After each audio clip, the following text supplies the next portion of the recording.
መጽሐፈ ነህምያ ምዕራፍ 6 በቅጥሩ ሥራ ላይ የተነሳ ሌላ ተቃውሞ። እስከዚያች ጊዜ ድረስ ለበሮቹ መዝጊያ ባልገጥምላቸውም እንኳ ቅጥሩን መሥራቴንና የቀረ ክፍት ቦታ አለመኖሩን ሰንበላጥ፣ ጦቢያ፣ አረባዊው ጌሳምና የቀሩትም ጠላቶቻችን በሰሙ ጊዜ ሰንበላጥና ጌሳም ናና በኦኖ ሜዳ ከሚገኙት መንደሮች በአንዲቱ እንገናኝ ሲሉ ይህችን መልእክት ላኩብኝ። እነርሱ ግን እኔን ለመጉዳት አቅደው ነበር። እኔም ታላቅ ሥራ እየሠራው ስለሆነ ወዳላችሁበት ስፍራ መውረድ አልችልም፣ ትቼ ወደ እናንተ ወርጄ ሥራው ለምን ይቆማል? በማለት ይህን መልስ የሚያደርሱ መልእክተኞችን ወደ እነርሱ ላኩ። 4 ጊዜም ይህንኑ አይነት መልእክት ላኩብኝ። እኔም በእያንዳንዱ ጊዜ ያንኑ መልስ ሰጠው። ከዚያም ሰንበላጥ ለ5ኛ ጊዜ ያንኑ መልእክት በረዳቱ ላከብኝ።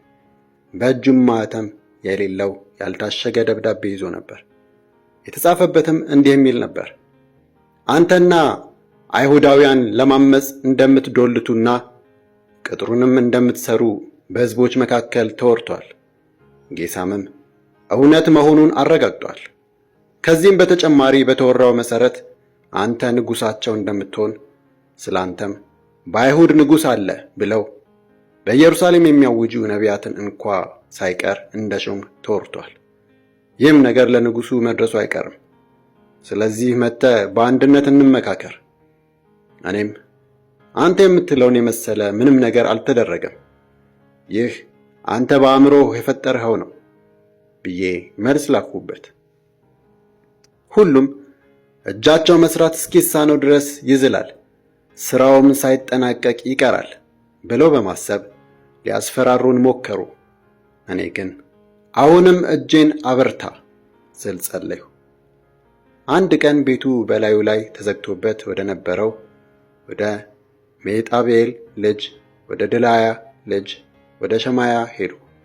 እርሱም ሰዎች ሊገሉህ ይመጣሉ፣ በእርግጥም በሌሊት ሊገሉህ ይመጣሉ፣ በእግዚአብሔር ቤት ባለው በቤተ መቅደሱ ውስጥ እንገናኝ፣ የቤተ መቅደሱንም በሮች እንዝጋቸው አለኝ።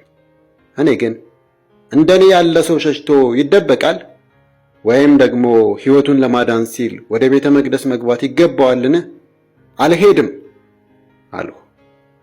በእኔ ላይ ትንቢት የተናገረው ጦቢያና ሰንበላጥ በገንዘብ ስለደለሉት እንጂ እግዚአብሔር ወደ እኔ እንዳላከው ተረዳሁ። በገንዘብ የተገዛው እኔን ለማስፈራራት ነው። ይኸውም ይህን በመፈጸም ኃጢአት እንድሠራና በዚህም መጥፎ ስም ሰጥተው ተቀባይነት እንዳይኖረኝ ለማድረግ ነው።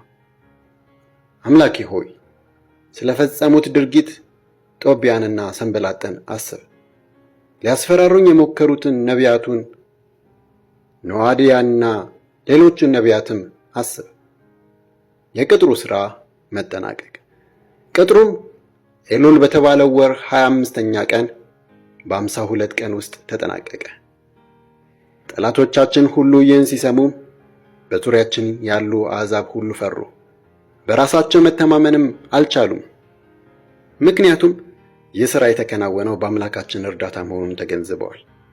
በዚያን ጊዜ የይሁዳ መኳንንት ለጦቢያ ብዙ ደብዳቤ ይልኩ ነበር፣ ከጦቢያም መልስ ይላክላቸው ነበር። በይሁዳ የሚኖሩ ሰዎች ምለውለት ነበር። ምክንያቱም የኤራ ልጅ የሴኬንያ አማት ከመሆኑ በላይ ልጁ ይሆሐናን የሌራኪያን ሴት ልጅ አግብቶ ነበር። ከዚህም በተጨማሪ ስለ መልካም ሥራው በየጊዜው ይነግሩኝና እኔም ያልሁትን ይነግሩት ነበር። ጦቢያም እኔን ለማስፈራራት ደብዳቤ ይልክብኝ ነበር።